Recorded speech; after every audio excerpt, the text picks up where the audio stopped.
Oi pessoal, hoje estamos aqui para mais um episódio do STEMcast Carreiras, o nosso podcast aqui da Academia STEM, né? Que tem por objetivo trazer profissionais aqui, tanto do nosso projeto, da nossa universidade, quanto de outros lugares, para mostrar um pouco a respeito da trajetória deles e como os nossos alunos também podem seguir por caminhos que levem eles a um sucesso profissional, né? E hoje a gente está aqui, eu tô com a Agatha, que vai apresentar junto com a gente o podcast. E pode falar um pouco, Agatha, se Oi, apresentar. pessoal, eu sou a Agatha, como a Yasmin falou, eu sou mentora aqui da Academia STEM no Pilar Excelência. E nós estamos aqui com o convidado Ricardo Barbosa, que vai falar um pouco sobre a sua carreira e sua atuação. O senhor poderia se apresentar? Claro, obrigado pelo convite. Eu sou o professor Ricardo Barbosa da UEA. Então, sou professor da casa e eu ministro aulas para os cursos de computação, geralmente. E legal, professor. E antes, assim, para a gente lhe conhecer um pouco mais, né, para o pessoal, para o nosso público ter um conhecimento de quem o senhor você falou que hoje o senhor atua nessa área da computação, né, principalmente, né, dentro da universidade, mas para o senhor chegar até esse status, assim, de professor universitário, como é que foi, né, a sua escolha pela sua graduação, mais tarde mestrado? O senhor pode falar um pouquinho da sua trajetória para a gente? Claro, claro. Eu sou... desde quando começou essa onda de computador, né, era algo que me interessava muito. No antigo, o atual médio era o antigo segundo grau, né? Uhum. Então, quando eu estava no médio em si, já era algo que me interessava, né? Procurava livros, era muito escasso esse tipo de informação, mas eu sabia que eu ia estar direcionado para algo ligado à área de computação. Só que eu escolhi alguma coisa que foi um pouco, digamos assim, próximo, né? Que foi engenharia elétrica. Então eu entrei como engenheiro eletricista no curso de engenharia elétrica aqui da UTAM. Então eu sou aluno daqui da UTAM, né? E durante o curso de engenharia, né, teve uma disciplina que era a disciplina de ICC, que é a Introdução à Ciência dos Computadores, que tinha programação. Isso no curso de engenharia elétrica nessa época? No curso de engenharia elétrica. E das disciplinas, né, a disciplina que me dava muito bem, demorou um pouquinho para aprender a fazer os exercícios, porque era algo que a gente não tinha muito contato. Só que depois que eu aprendi, foi tranquilo fazer. E daí quando eu não quis mudar de curso, eu quis terminar meu curso, só que eu sabia que ia atuar na área.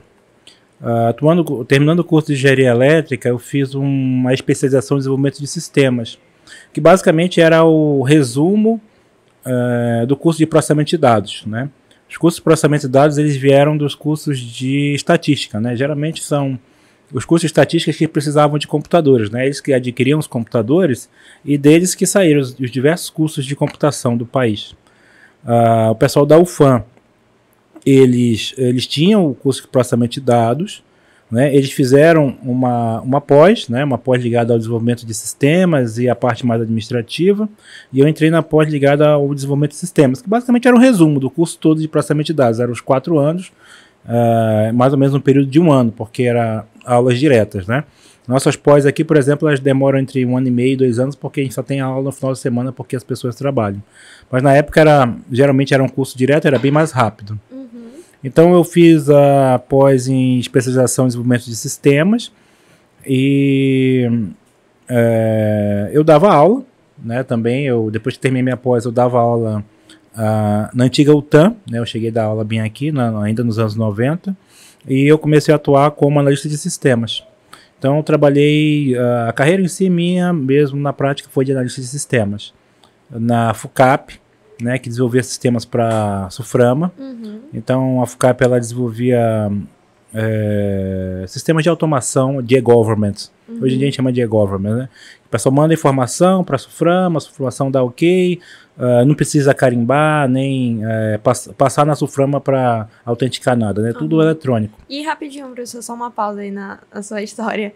Você podia explicar um pouquinho mais ou menos o que faz o analista de sistemas? Tipo, que tipo de atividades ele desenvolve? Ah, tá. Então, a análise de sistemas, minha atividade era, eu tinha que ir ao cliente, eu fazia análise de negócio, geralmente nós tentávamos entender como é que funcionava o processo ao qual nós iríamos automatizar. A gente colocava um diagrama, né, de como o processo estava, esse é o processo as is, né, como ele está. Geralmente o analista de sistemas ele otimiza o processo, né, sugere alterações, melhorias no processo para o cliente, por exemplo. Eu vou fazer um sistema para receber uma documentação das pessoas, né? Então, ao invés de receber a documentação das pessoas, por que não as pessoas enviarem essa informação em via eletrônica? Então, a pessoa não precisa ir ao local. Então, isso já é uma otimização, porque daí teria um monte de gente lá entregando disquete, né, na época, né? Não valeria a pena. Então, a gente otimiza o processo, mostra para o cliente, né, as otimizações, né, e tenta chegar em um acordo e depois faz a informatização, ou seja, desenvolve o sistema para aquele processo otimizado. Daí tem vários papéis, né, tem um pessoal que é muito da área de negócios, de fazer realmente análise de negócio, tem as pessoas que são da parte administrativa do desenvolvimento de sistemas, que hoje seria o Scrum Master, né, que ele verifica o que tem para fazer do backlog, separa o backlog em sprints, né, daí ele faz o planejamento da sprint, executa a sprint, faz o sprint review, né, daí as sprints são separadas em grupos de 15 dias a um mês, e ele vai fazendo o sistema aos poucos até o final, né. Então as pessoas que executam, a gente tem e tem o analista de sistemas, né? Esse aí é o analista mesmo que pega a análise de negócio. Ele pega aquela análise de negócio e transforma ele começa a criar o diagrama da casa, né? Seria o diagrama de classes, o ER, né? A estrutura do banco de dados, a arquitetura do sistema. Daí a gente tem os desenvolvedores, né, que é o cidadão que ele pega aquela planta e começa a construir a casa, e a gente tem geralmente o designer, né? O designer é o cidadão que ele faz a parte da camada de visão com o usuário, né? Então aquela parte assim, mais daquela capinha, né, para dar um sentimento de segurança, ou se for um jogo de alegria ou diversão, né, ele faz essa parte de interface com o usuário. Né? Aí geralmente a gente tem uma união da equipe, né, que o pessoal de design com o pessoal de desenvolvimento, né, eles procuram criar uma user experience, uma boa experiência do cidadão utilizar o sistema. Né? E a gente tem os papéis de apoio. A gente tem geralmente o pessoal que é administrador do banco de dados, analista de suporte, né, que ele vai estar criando o ambiente. Hoje seria DevOps, né? Esses nomes vão mudando com o tempo. A gente tem um pessoal que cria a rede, né, que mantém a rede de computadores. E que mais, né? Deixa eu ver se tem mais algum papel desse. Acho que são os principais, mas quando a empresa ela é muito grande, tem uma especialização maior. Então, por exemplo, a empresa é muito grande, geralmente eu tenho um arquiteto do sistema. Ele é Conforme a complexidade, né, das atividades aumenta, a necessidade, a demanda por outros profissionais mais especializados também, né? Mas isso, vai aumentando, Daí tem o arquiteto do sistema, que ele tem uma estrutura padrão para os sistemas que estão desenvolvidos para aquele tipo, para aquela empresa. Deixa eu ver o que mais que a gente pode falar. Depende, tem algumas especializações que são específicas do tipo de sistema que eu vou estar desenvolvendo. E chega ao ponto que, por exemplo, se eu estou numa empresa que desenvolve uma aplicação, um jogo, né? Que é um AAA, que é um jogo muito caro, tem, sei lá, uma equipe de 500 pessoas desenvolvendo durante 3, 4 anos, né? O valor é de milhões no desenvolvimento. A gente chega ao papel de pessoas que se especializam, por exemplo, fazer a capa do Batman. Aí o cara faz um monte de capa personalizada, daí o cidadão, a vida dele é fazer capa. É capa, cinturão, sei lá, algo do tipo, né? Daí, se for falar em jogos, aí tem mais um monte de especialização hoje em dia, que é o cidadão que ele faz o design do jogo, né? A gente tem diretor de arte, pessoas que trabalham com a programação de ferramentas, design de níveis, cidadão que faz a modelagem 3D. Dentro da modelagem 3D nós temos pessoas que trabalham com o esqueleto, rigagem, que é a união do esqueleto com os movimentos, pessoal que cria as texturas, ou seja, é uma miríade de especializações, né, para ter aquele objeto que no fundo vai ser um software, né, que é um jogo, mas eu preciso de alguns itens a mais para ele ter aquela camada de diversão, né, da pessoa realmente poder estar curtindo, né, o jogo. E professor, uma dúvida, isso já é uma dúvida particular minha, porque eu sou da área da comunicação, e aí eu fico me perguntando como essas pessoas da minha área poderiam se encaixar, por exemplo, nessa questão, por exemplo, trabalhar em mercado de jogos. E aí um exemplo que eu pensei, conforme o senhor ia falando, é quando a gente fala num jogo, muitos jogos eles têm um storytelling por trás, né? Tipo, o personagem começa em um determinado ponto e ele passa por toda uma jornada até completar o fim do jogo. E esses profissionais responsáveis por essa questão de criar essa narrativa, eles se encaixariam mais ou menos em qual área, na sua visão? Assim? Bem, a gente participa de eventos, né, internacionais, né, e também faz essas perguntas, porque aqui em Manaus ainda está iniciando, né, nessa área. Nós iniciamos esse trabalho da criação inicial do Ludus, né, eu, o professor Josimar, o professor Raimundo, né, a professora Cristina, lá em 2013, então já faz uns 10 anos, né, e isso gerou vários outros projetos aqui na instituição, e cursos, como o curso de pós-graduação em jogos eletrônicos, né, que é um curso que ele tem grande sucesso aqui, já está na 3ª turma. E não precisa ser necessariamente de engenharia para fazer essa pós-graduação? Especificamente da pós, não. Da pós a gente geralmente tem assim, aquele papel que é o do desenvolvedor, o papel do designer, mas também tem o papel que é o do game designer, né, que é o cidadão que ele bola, né, a jogabilidade do jogo. E daí, devido ao fato que a gente publica artigos, sai para apresentar esses artigos pelo mundo afora, né, a gente convivendo com essa comunidade de jogos. Por exemplo, eu tenho um exemplo de um jogo que fez sucesso nos anos 90, que foi o X-Wing Alliance, né? E eu encontrei o cidadão que fez a história do jogo, né? Eu perguntei para ele como é que ele tinha se metido nesse role, nesse papel. Então ele era um cidadão que ele gostava muito de jogos de tabuleiro. Então como é que eu aprendo a fazer jogo, né? Jogando, né? Então eu jogo, eu faço faço dois, eu acabo aprendendo a fazer a história. E ele também era muito fascinado com a Segunda Guerra Mundial. Daí chamaram ele para um jogo que era de jogo de avião, né? Simulador de Segunda Guerra Mundial. E depois essa empresa começou a fazer os simuladores de Guerra nas Estrelas, né? E eles precisavam de pessoas para fazer as histórias das missões, né? O jogo era dividido em missões. E como ele era o que melhor escrevia da equipe, pegaram ele. Tá aqui, é tu mesmo que vai criar essas histórias. E ele era bom, as histórias eram boas.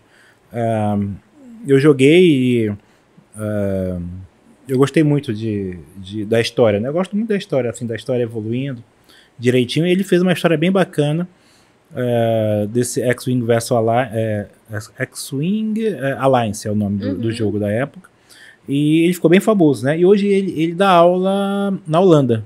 Uau. Né? Então foi lá na Holanda que eu encontrei com ele e tal, perguntei tudinho que foi esse caminho. Daí você pode ver que eu posso ter uma área correlata, né, e trabalhar na área de jogos. Sim. Né? Então, não necessariamente eu preciso ser da área de jogos. Né? Ele, por um acaso de destino, ele gostava de tabuleiro, né, e ele sabia escrever historinha, né, então ele conseguiu resolver o problema desse jogo. Só que eu posso ter, por exemplo, comunicações. Eu tenho, se tu pegar jogos que no final, né, passam várias e várias pessoas lá da equipe. Por exemplo, Plantas vs Zumbi que tem para celular, lá tem um botãozinho do About lá que tu gira, tem toda a questão de comunicação. Sim. Né, porque é um jogo que ele tá espalhado pelo mundo todo. Então tu tem as pessoas que vão estar se comunicando com os jogadores no Brasil, na América Latina, Estados Unidos, Europa, a Ásia, a África, e a comunicação é diferente nesses locais. Então eu preciso de uma localização, seria o pessoal que trabalha com a localização do jogo. Né? Então o cidadão tem que escrever, talvez tenha que mudar, o texto não pode traduzir direto do inglês. Sim.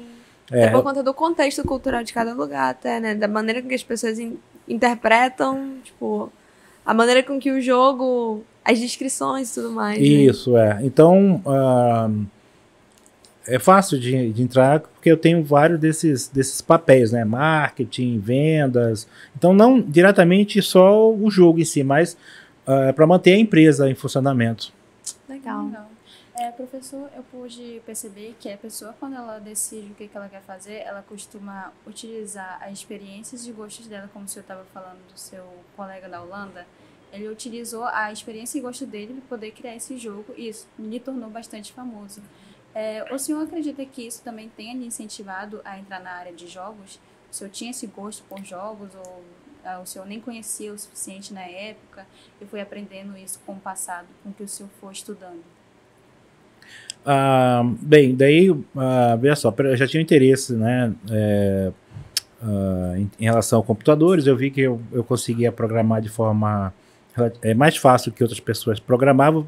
Eu já sabia que eu ia estar trabalhando de uma forma ou outra na área de computação, não necessariamente eu sabia especificamente o que eu ia fazer.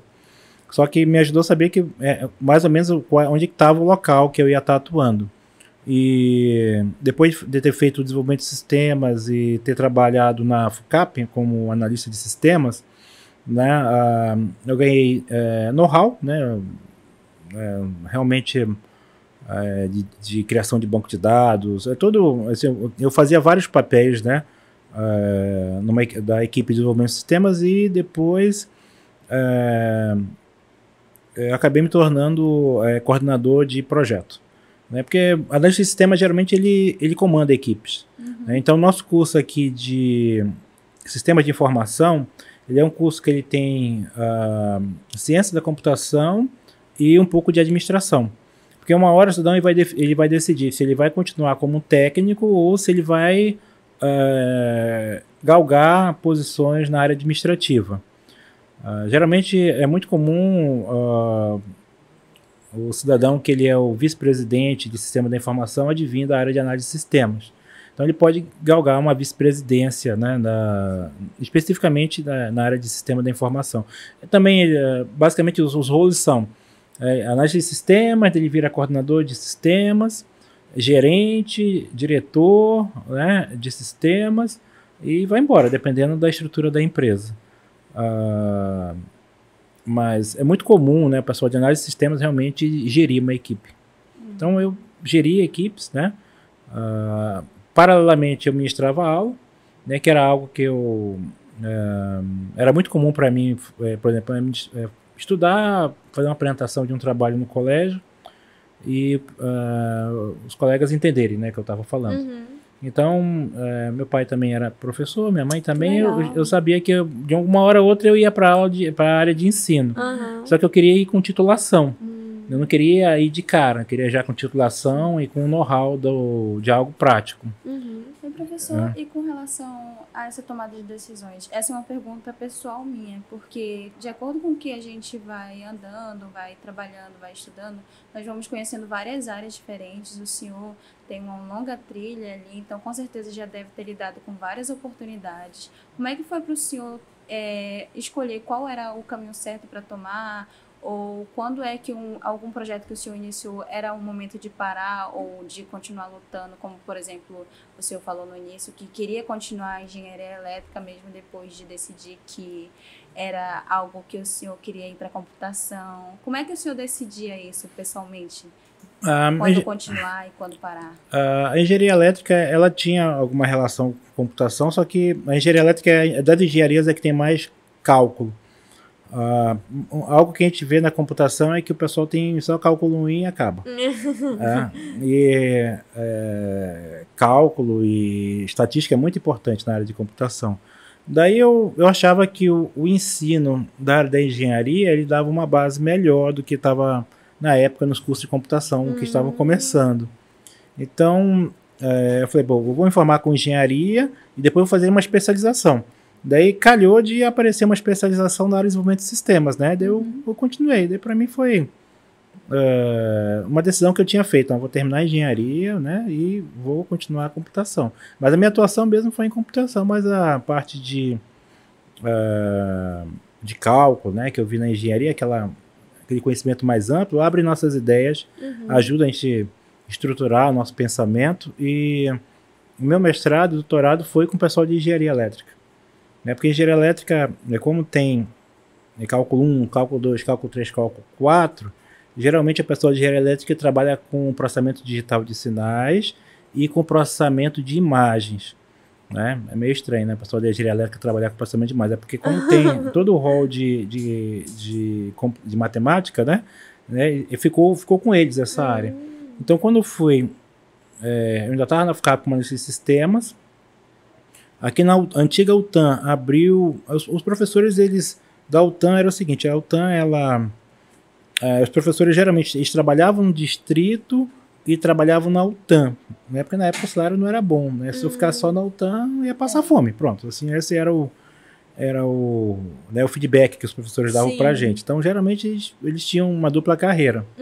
Então, o pessoal da UTAN, eles conseguiram falar com o pessoal da UFPE, né? O UFPE já tinha um corpo docente, né, mais estruturado, era uma universidade federal, né? O pessoal já tinha tudo doutorado lá, o processo deles de formação tinha acontecido 20 anos antes, né? Do final dos anos 90 da UTAN. E essa conversa do Estado, né, porque a antiga UTAN é igual ao EA, né, do Estado do Amazonas. Ela fez com que houvesse alguns cursos de mestrado com o pessoal de elétrica, localmente aqui em Manaus. Eram os chamados MINTER, mestrado interinstitucional. Então, vinham os professores da UFPE e ministravam o mestrado aqui em Manaus. Né? Depois de um tempo, o cidadão tinha que ir lá na UFPE e fazer a dissertação. Então, isso formou vários professores no final dos anos 90 aqui em Manaus, aqui na UTAN. Eles tiveram um curso ligado à área de telecomunicações, outro curso ligado na área de ciência da computação. Daí formou uma massa crítica, né? Os professores não tinham mestrado aqui, eles tinham uma especialização, por exemplo, né? Nossa. Eu fiz um mestrado na área de computação, mas foi ligado à área de telecomunicações, né? Então me ajudou a engenharia elétrica, nesse caso, né? Porque era rede de computadores, né? Então me ajudou, que tinha a parte de engenharia elétrica com toda a questão de matemática, e eu sabia programar, eu tinha que programar para fazer simulação, né? Então me ajudou essa situação, né? Que eu peguei um pouquinho da parte da engenharia elétrica, um pouquinho da parte da programação e consegui unir para fazer o trabalho. Daí, o que aconteceu? Eu e mais alguns colegas, a gente saiu da FUCAP e fomos para a prefeitura. Né? A gente foi trabalhar no desenvolvimento de sistemas da prefeitura, fazer muito o que a gente fazia na FUCAP. Na FUCAP fazia sistemas para o SUFRAMA. Na prefeitura a gente foi estruturar o desenvolvimento de sistemas para fazer sistemas para a própria prefeitura mesmo. Então a gente trabalhou fazendo o site da prefeitura, nota fiscal eletrônica de serviços avulsa e mais uma miríade de serviços de automação, né? Automação, verificar segurança. E na época que estava na prefeitura, a CAPES abriu a oportunidade de ter um DINTER, né? O que seria isso, no caso? É um doutorado interinstitucional. Então, quando eu soube disso pelo professor Antenor, que ele já faleceu, ele era um antigo professor nosso aqui da UEA, eu entrei em contato com o pessoal da UFPE, né? Perguntei se eles não queriam fazer um DINTER, porque já tinha várias turmas de MINTER, né? Isso depois de 6 anos que tinha terminado essas turmas de MINTER aqui em Manaus. a gente estruturou um projeto que já era o UEA, né? A gente levou para a UEA analisou o projeto, né? Ficou uns 2 anos ainda mexendo no projeto, ele rodou esse MINTER, esse mestrado interinstitucional, que formou, se não me engano, uns 12 doutores.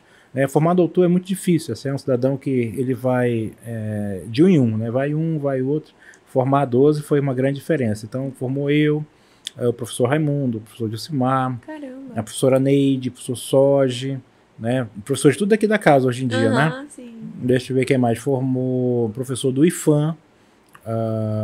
Deixa eu ver. Bem, eu sei que realmente foi muita gente que acabou se formando nesse MINTER. E depois de sair da prefeitura, eu atuei só na área de educação. Porque daí eu já tinha um doutorado, né? Com o doutorado fica melhor o income, né? O dinheiro em si devido à titulação, né? Daí eu consegui me manter só com a educação. Que legal, acho que é muito legal ouvir isso, porque você falou que o senhor sempre sentiu de alguma forma que o senhor seguiria por esse caminho, né? Lá no médio, já sabia que... Só que daí eu falei, mas eu vou para esse caminho, mas eu tenho que me preparar. Sim. E daí calhou, daqui da UEA, ela...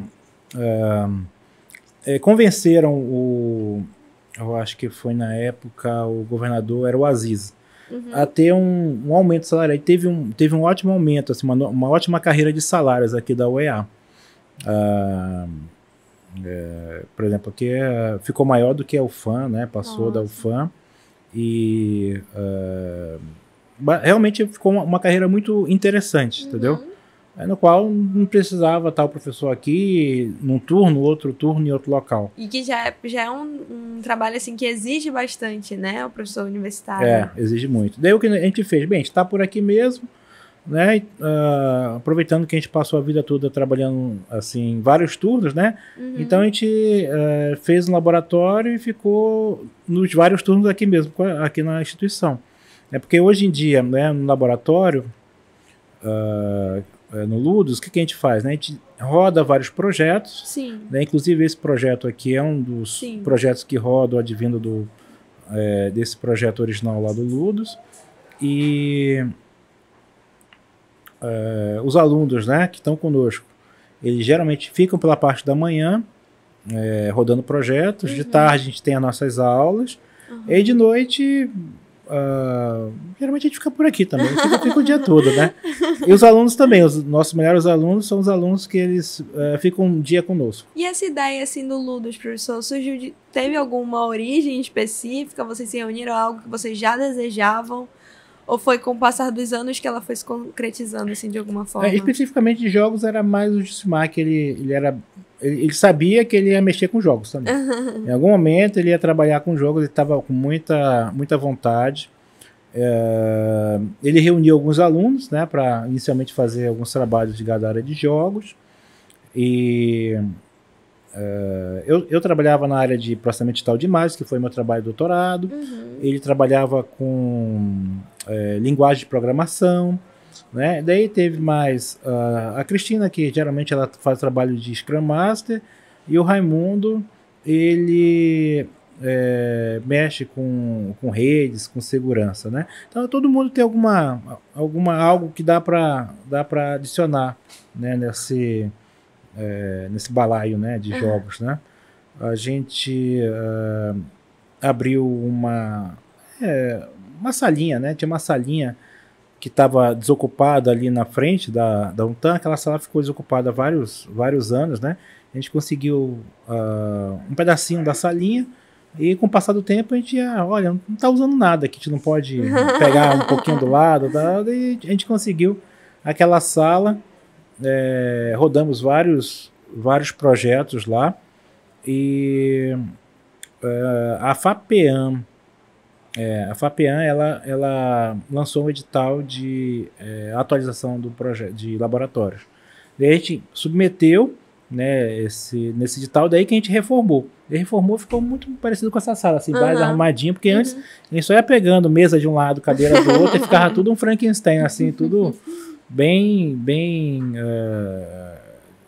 digamos assim, não ficava homogêneo, né, o ambiente. E a gente sabia que tinha que ter um ambiente com uma área de descompressão, né, com uma sala de reunião, né, com móveis bacanas, né, os alunos gostam disso, né, com essa mesa bem pintadinha assim, violeta, essas cores, né.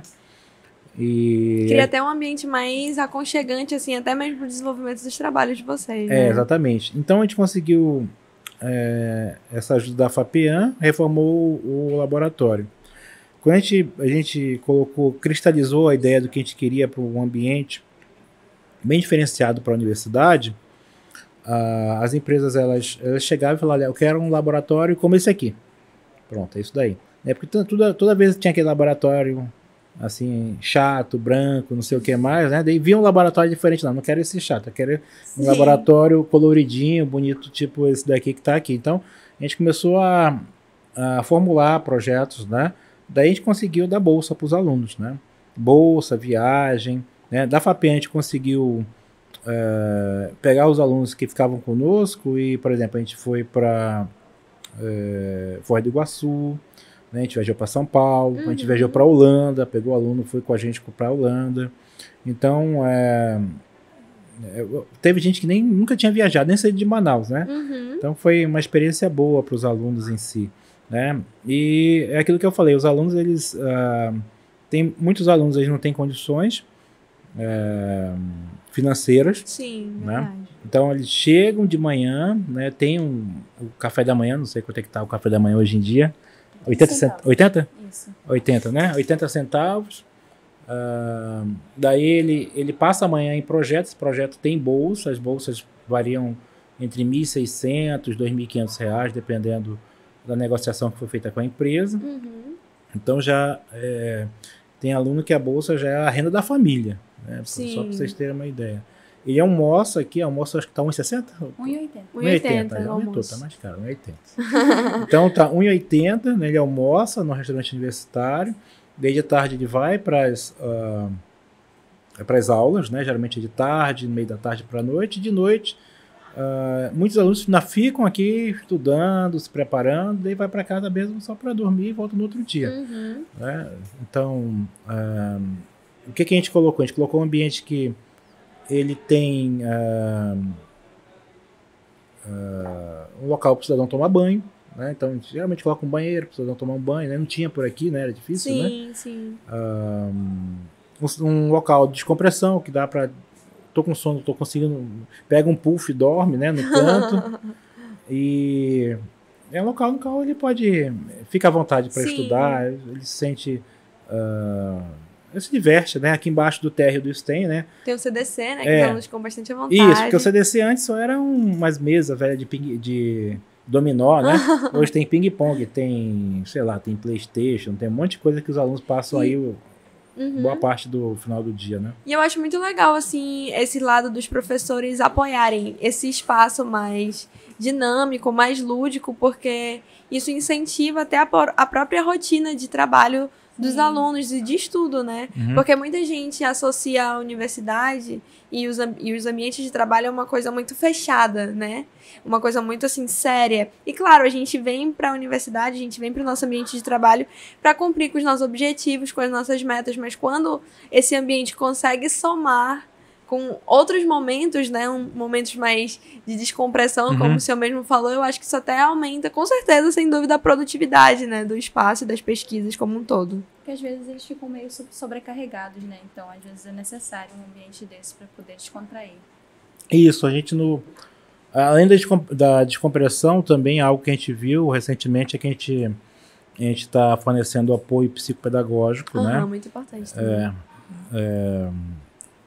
Ainda mais devido à pandemia, né? Teve muita gente que voltou da pandemia com vários problemas, né? Então, como professor, a gente identifica, né? E fala, meu filho, vai lá com apoio psicopedagógico que você está precisando. Muitas vezes o cidadão não consegue nem se autodiagnosticar que tem algo errado com ele. E é um serviço que ele cresceu muito, né? A gente vê que a nossa psicopedagoga, ela está com os horários fechados. Ela fica atendendo o aluno, assim, praticamente todo horário que ela disponibilizou. Esse é o último serviço que a gente viu. Tem várias coisas que a gente anda pelo mundo afora e a gente acho interessante de tentar colocar para cá, né? Por exemplo, algo que também seria interessante aqui ter um redário, né? Você não puxa uma rede aí Poxa. e dorme, né? E outra coisa seria uma cozinha, tipo aquela do, sei lá, Masterchef, toda bonitinha no canto, que o cidadão ele possa chegar lá e não pegar só e descongelar uma comida, né? Chega lá e faz uma comidinha, tal, alguma coisa. Claro que ele tem que manter limpo o local. Sim, com certeza. Né? Essas ideias aí a gente já viu funcionando em outros locais mundo afora. E geralmente o cidadão ele se sente mais em casa mesmo. E aquilo que eu falei, geralmente os alunos que eles saem melhor é o pessoal que passa mais tempo aqui na universidade. Sim. Então aquele cidadão que chega, mal fica na aula, já vai embora, né? Ele não tem um contato com a pesquisa, né? Então hoje em dia também eu tenho que fazer pesquisa, eu tenho que escrever artigo, eu tenho que encontrar alunos para poder rodar, né, essas pesquisas. Isso faz com que eles ganhem um know-how na área de pesquisa, que só mesmo na parte prática, né, que eles iriam ganhar, né, mais do que do blá blá blá de uma aula de metodologia científica, né? Sim. E que mais, né? São atividades que vocês têm aqui na universidade que muitas vezes são incomuns, né? Atividades de ajuda social, arrecadação, né? Uma coisa que a universidade que a gente tem tentado colocar olha, eu estou na universidade bem aqui, é uma universidade que ela é gratuita, né? Se você tivesse uma universidade paga, né? Com certeza ia ser bem mais pesado no futuro. Ou talvez no presente para sua família e para você. Sim. Por que não fazer uma contrapartida social, né? Porque um curso desse, né, que os alunos estão recebendo, muitas vezes eles recebem para estudar, que até alguma coisa... Então, muitas coisas que eram estranhas alguns anos atrás, né? Então, ao invés de eu estar pagando, sei lá, uns R$2.000 para um curso de engenharia, eu estou ganhando uma bolsa de R$2.000, né? Sim. Então, por que não fazer uma contrapartida para a sociedade? E isso traz o benefício no futuro, né, professor? Traz aquele retorno. Isso é muito comum no exterior, né? Por exemplo, eu vou entrar numa universidade, né? O pessoal faz análise do teu currículo e verifica se você tem algum tipo de ajuda social que você fez já no ensino médio, né? Então isso conta pontos, né, para o cidadão poder entrar na universidade. Pode até parecer estranho, pô, esse cara só porque ele ajudou alguém, ele ganhou pontos, sim. Né? Então, realmente é interessante trazer esse tipo de filosofia para cá. Que legal, muito bacana. E professor, assim, a gente queria saber também a respeito do Ludus, se vocês imaginavam quando vocês começaram que o projeto ganharia essa proporção. Porque passou assim uma década já e vocês já conquistaram bastante coisa. E é muito legal ver esse retorno tanto dos professores quanto dos próprios alunos que estão no projeto, que a gente vê lá todos os dias se empenhando nas pesquisas, no desenvolvimento dos jogos e de outros projetos que estão inseridos no Ludus. E vocês imaginavam assim que ia dar certo, que ia ganhar essa dimensão que tem hoje? Não. Realmente não. A gente não imaginou que ia ter o sucesso, né, que tem hoje, né? Esse foi devido a alguns fatores também. Primeiro foi a nossa contínua atividade, né, em cima do laboratório, né? Então chama aluno. Durante muito tempo os alunos eles trabalharam basicamente no voluntariado, né? Não tinha recurso entrando, o pessoal trabalhava porque gostava de trabalhar, mesmo na área de jogos, né? Queria aprender um pouquinho mais, mas a grande virada aqui para a UEA foi quando parte do lucro das empresas do distrito se tornou obrigatório o investimento numa instituição de ensino superior pública, uma IES pública, né? Então, o cidadão ele fazia investimento na UEA ou na UFAM ou no IFAM, acabou. Esses aqui que eram em Manaus, né? Sim. Ele podia investir em Porto Velho e outros locais da Amazônia também, geridos pela SUFRAM. Mas aqui, especificamente, eram basicamente essas três. E ter essa equipe já operante ajudou muito. Né? Por exemplo, um grande... quem investiu aqui antes mesmo de ter essa obrigatoriedade, né, foi a Samsung. Né? Samsung, como ela tem o maior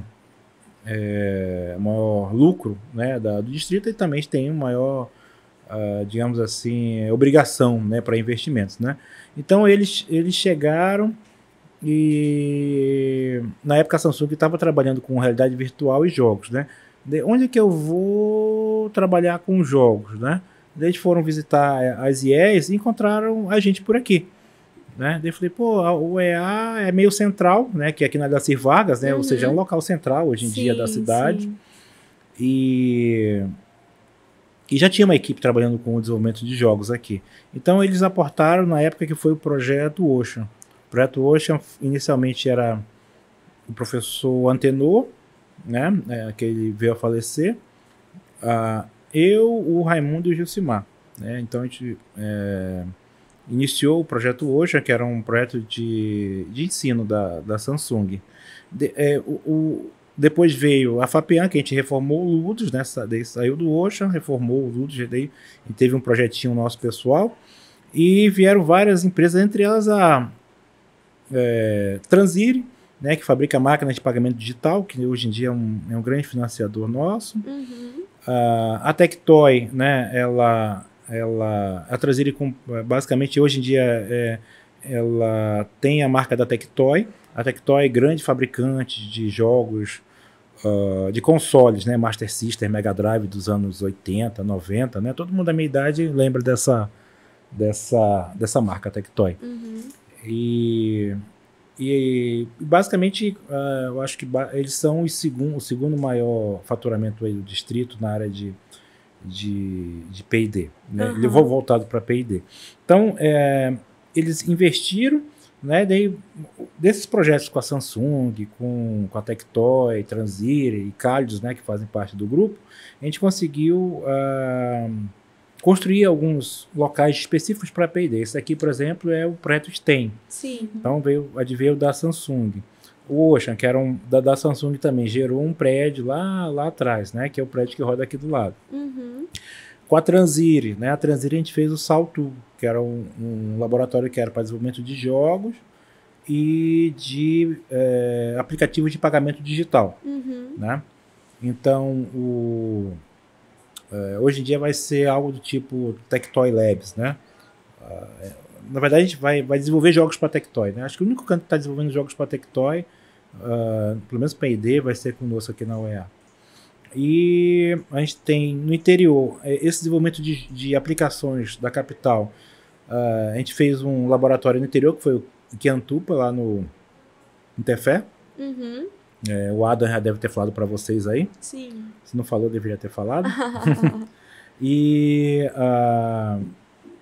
o que mais, né? A gente ajudou a trazer também o projeto Okara, que é um projeto da Samsung que foi lá para Parintins, né? Que também estão construindo um prédio lá para o curso de design digital. Sim. E a Calidus está trazendo... A gente está terminando de construir o prédio. Sim. Que é do ensino de indústria 4.0.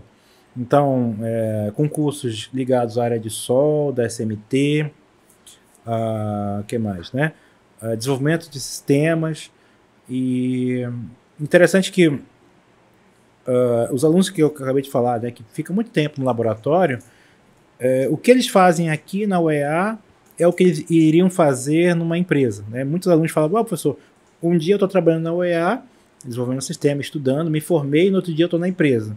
Eu trabalhei mesmo, não mudou nada. Sim. Então eu não cheguei lá despreparado. Sim, com nenhuma experiência. Sem experiência. Eu cheguei lá, já botei para arrebentar, já comecei a desenvolver, porque não muda, é a mesma coisa. Sim. Né? O que a gente pretende ensinar bem aqui é o que realmente existe na prática. Então, tem o planejamento do Scrum, das atividades, o pessoal já sabe o que é Sprint Plan, Sprint Review, já sabe o que é backlog, né, que são esses termos aí do desenvolvimento de sistemas baseados no Scrum. Ele já sabe o que é, já sabe mexer com DevOps, né, container, um monte de Docker, um monte de coisinhas e termos aí de informática que no dia a dia já são utilizados. Então, esse cidadão, ele está fazendo internamente o que ele faz na prática. É um pouquinho diferente da engenharia, né? Engenharia, muitas vezes, o aluno ele tem que ficar um pouco na empresa, ser o engenheiro trainee, tudinho, né? Engenheiro júnior, para aí sim a empresa sentir firmeza de agora você pode comandar equipes, né? Não, né? Nossos alunos eles já saem preparados para desenvolver sistemas. Isso mostra a importância dos projetos de pesquisa, né, professor? Como eles preparam os alunos para o mercado. Isso é. Mas é interessante que isso aí é a questão que realmente o aluno ele tem que passar mais tempo. Sim. Né? Então, é só chegar na universidade e ficar só um período, né, ele vai ter o conhecimento teórico. Sim. Mas se a universidade prover para ele um local no qual ele pode trabalhar, ele já vai, à medida que for avançando no curso, ele já vai estar atuando em alguma coisa correlata ao trabalho dele, ele vai chegar totalmente preparado, né, para atuar no mercado no final do curso. Aliás, nossos alunos, eles aqui da UEA, a maioria já saem empregados. Uhum. Então, antes, as empresas que elas esperam, né, para contratar o cidadão já formado, não conseguem encontrar mais ninguém, porque está todo mundo trabalhando. Uhum. Então, os alunos, eles, sei lá, a partir do 4º, 5º período, né, quem quiser procurar emprego como desenvolvedor por aí, consegue numa boa. Eu acho que uma questão interessante daqui é que nós temos bastante oportunidade de aprender, porque, como o senhor falou, as pessoas aqui, elas fazem o que elas vão fazer na empresa, só que lá, se a pessoa deixa para aprender lá, ela acaba se atrapalhando, porque lá ela não tem tempo para aprender. Lá ela já tem que estar sabendo para poder fazer e aplicar. Aqui a gente faz na prática e vai aprendendo. Eu acho isso bastante interessante, tanto da ERT aqui no campus em geral, quanto principalmente do Ludus e da STEM, que você vai aprendendo na prática e vai ganhando essa experiência para as empresas. Isso aí é bem interessante. Aliás, o primeiro projeto que os alunos têm contato hoje em dia aqui é o STEM, né? O STEM é um projeto que ele tem uma parte que ele capta os alunos, né? Então, o aluno aí não sabe que a UEA é pública. Pensa que tem que pagar aqui na UEA. A primeira informação que a gente capta, né? Então, a gente tem, aqui no STEM tem um laboratório que visita as escolas, né, do estado, apresenta a UEA e mostra para o aluno que a UEA ela é uma universidade pública, né, gratuita, e que existem mais cursos do que só direito e medicina. Com certeza. Porque o pessoal é só direito e medicina, acabou, não tem mais nada. Né? A gente chega com os alunos, né, do ensino médio, né, o cidadão ele quer direito e medicina, eles não têm outras opções em mente, né? A gente tem que explicar para ele, olha, talvez você seja mais apto a trabalhar na engenharia, daí fala assim, essas são é isso que o engenheiro faz, talvez você seja mais apto a trabalhar na área da computação, é isso que o analista faz, né? Então a gente apresenta o leque, né? Então essa é uma perna. Daí a outra perna é o seguinte, o cidadão ele entrou na universidade, então para que ele não se evada, né, principalmente dos primeiros períodos, né, quando chega cálculo 1, cálculo 2, LP1, né, que eu estava conversando até ali com uma colega, né, que tem gente que pensa em desistir do curso só porque é o diabo do LP1, que é a lógica de programação, né, que é um assunto que a pessoa nunca vê na vida, quando vê, ela tem que ter um esforço muito grande para poder entender aquilo dali. E o projeto em si, ele tenta manter o aluno aqui. Ele tem uma bolsa para os alunos, eu não sei qual o valor. Os alunos recebem R$600. R$600 para ele ter uma boa atuação na academia e ter curso de reforço internamente. Então, esse aluno, parte deles vira monitor posteriormente, aumentando a bolsa. Que é o nosso caso, assim. Então, vocês são alunas monitoras, né? Então, vocês já passaram, ou não, né? Pode ter entrado direto como monitor. Sim. Ou esse aluno, ele vai para outros projetos. Né? Então, não é só do Ludus, é projeto da universidade. Né? Então, ele pode atuar em outros laboratórios, né? Porque a universidade em si, ela recebe recursos de várias empresas. Sim. Né? E esse aluno, ele muitas vezes, essa ajuda é o que mantém ele na engenharia. Porque antes o que acontecia, né? Entrava 30 alunos, saía 2. Essa era a realidade dos anos 90. Entrava uma turma de 30, saía 2 alunos formados. Caramba. Esse era muito comum o que ocorria por aqui na época, porque o pessoal tinha que trabalhar, fazia universidade paralela, não dava certo. Sim. Acho que a evasão era muito maior quando as pessoas vinham do interior, né? Porque não tinham como se manter aqui. Do interior e da capital, os dois eram... Sim. A evasão era altíssima. Então, só para a gente não perder o fio da meada, eu estava falando que o que aconteceu foi que lá atrás, né, quando a gente recebeu lá a FAPEAM, daí houve uma mudança na lei, né? A lei era o seguinte, o lucro das empresas, elas tinham que fazer um investimento interno e investimento em um instituto. Então, um professor lá, conhecido nosso, né, lutou durante um tempinho para uma pequena parte, bem pequena, é a menor delas, 0,4% do lucro da empresa fosse investido em um instituto de educação superior público, né? E quando essa lei ela entrou em operação pela SUFRAM, aí que aconteceu esses aportes. Esse prédio ele foi construído com essa lei. Então vocês podem ver que essa menor verba, né, o menor desses valores percentuais dessa lei fazem muito aqui. Então, esses vários prédios que eu falei que foram construídos, esses vários projetos, né? Então, reforma de laboratório, novos equipamentos, por exemplo, esse equipamento nunca ia ter aqui na universidade. Essa televisão aqui, para ter isso daqui, era uma luta, né? Até esse ambiente. Sim, com certeza. Então, com essa lei é que houve esse boom de projetos ligados à universidade. Eu falo para vocês que realmente o retorno é muito grande para a sociedade. Com certeza. Então, é o menor das porcentagens, a menorzinha delas, né? 0,4%. Né? Mas eu vejo que o retorno à sociedade é o maior, né, deles, de todos eles, né? Todos eles, né? Nossa. Então, esse foi realmente um divisor de águas, entendeu? Que com esses projetos a gente pôde dar bolsa para os alunos, pôde construir um local melhor, e com ele que a gente consegue manter os alunos o dia todo conosco, né? Pessoal, é obrigado a ficar o dia todo? Não. Né? Quem participa de projetos fica só 4 horas. Então, 4 horas de manhã, 6 horas e mais o tempo da aula. Mas, de novo, o pessoal que não está de brincadeira por aqui, né? Porque uma coisa que acontecia muito era o aluno ele ser um eterno estagiário.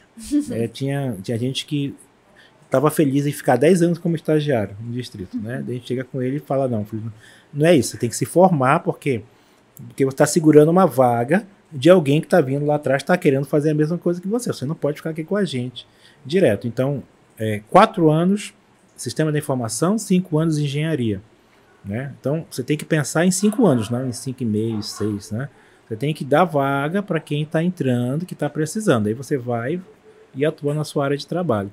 Então, aquela orientação, né, que muitas vezes a pessoa chega aqui e não sabe o que está se metendo, né? Não sabe o que é a universidade, não sabe o que vai ser no mercado de trabalho, também é algo que a gente procura estar conversando com os alunos. Né? Você já deve ter conversado com um outro, com um professor que orienta vocês e dá algumas dicas para vocês na atuação, de como vocês podem estar... é isso aí que está conversando aqui, né? Prosseguindo nas carreiras de vocês, né? Professor, eu achei, assim, muito bacana tudo isso que você falou pra gente aqui. Eu acho que, tanto pra galera que tá assistindo a gente agora, que tá no ensino médio, que pensa em entrar na universidade, sentiu-se mais motivado ao saber que aqui dentro a gente tem um espaço muito concreto, tanto de estudo quanto de oportunidades, quanto pro pessoal que já tá na universidade, que quer entrar nesses projetos, ou já estão nesses projetos, a continuarem seguindo aí, porque daqui é só pra frente, né? A partir do momento que você entra num projeto desse, conforme a sua dedicação, você só tem a ganhar. E é muito bacana isso, eu agradeço muito sua presença aqui hoje com a gente. Foi muito bacana ouvir esse ponto de vista de alguém que está por trás, né? Tipo, da criação de projetos como esse, e que está aí à frente de vários alunos que com certeza serão grandes profissionais no futuro. Eu espero. Uma coisa que os alunos têm feito assim é basicamente isso. Eles entram, fica como aluno STEM no primeiro ano, né? Que é aquele aluno que a gente tenta reter. Dele passa ou para monitor, ele entra num projeto, passa 1 ano, 2 anos, e depois ele já é contratado como desenvolvedor de sistema. No caso do pessoal nosso de computação, né? Que é mais fácil já atuar na área. Daí ele fica em paralelo trabalhando na universidade, sai desenvolvedor e vira analista de sistemas, tá? Uau! Então, se for para ver, o pessoal sempre pergunta, os alunos perguntam que a gente faz essas palestras, né? Eles ficam perguntando as questões salariais, né? Fala assim, eu falei, não se guia pelo salário, tem que se guiar pelo que tu gosta. O salário vai vir de quão bom você é. Sim. E você se esforçou, né, para aprender. Né? Mas, geralmente, essa bolsa inicial, né, para ele não se evadir, é de 600, né, vocês falaram, Isso. né? Daí, bolsas de projeto, né, que ele vai atuar durante 1, 2 anos, é por volta de R$ 2.000, R$ 2.500, dependendo do projeto. E quando ele vira desenvolvedor, né, ele já está atuando com um salário de uns R$ 6.000. Poxa. E aí, quando ele vira analista, daí eu não sei, depende do mercado onde que ele vai atuar.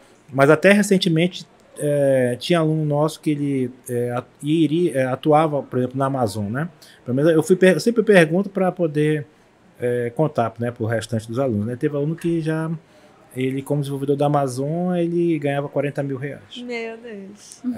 Mas daí ele tinha que tirar o dinheiro do exterior, né? Porque o dinheiro era um pagamento em dólar, né? Não tinha 13º, não tinha saúde, não tinha aposentadoria, não tinha nada. Ele tinha que pensar com o americano, ele que tinha que se virar com esse dinheiro para ele. É claro que tem épocas boas e más, né, do mercado, né? E tá sendo uma época boa para o desenvolvimento de sistemas, e agora está chegando uma época que as empresas estão se livrando de muitos desenvolvedores. Então o mercado vai ficar um pouco saturado de gente. Mas, de novo, o Brasil sempre está faltando desenvolvedor. Né? Não é um caso do Brasil ficar com muitas pessoas assim, ociosas, né, no mercado, porque, na verdade, a gente forma menos do que o mercado está precisando, principalmente em relação ao desenvolvedor. Nossa.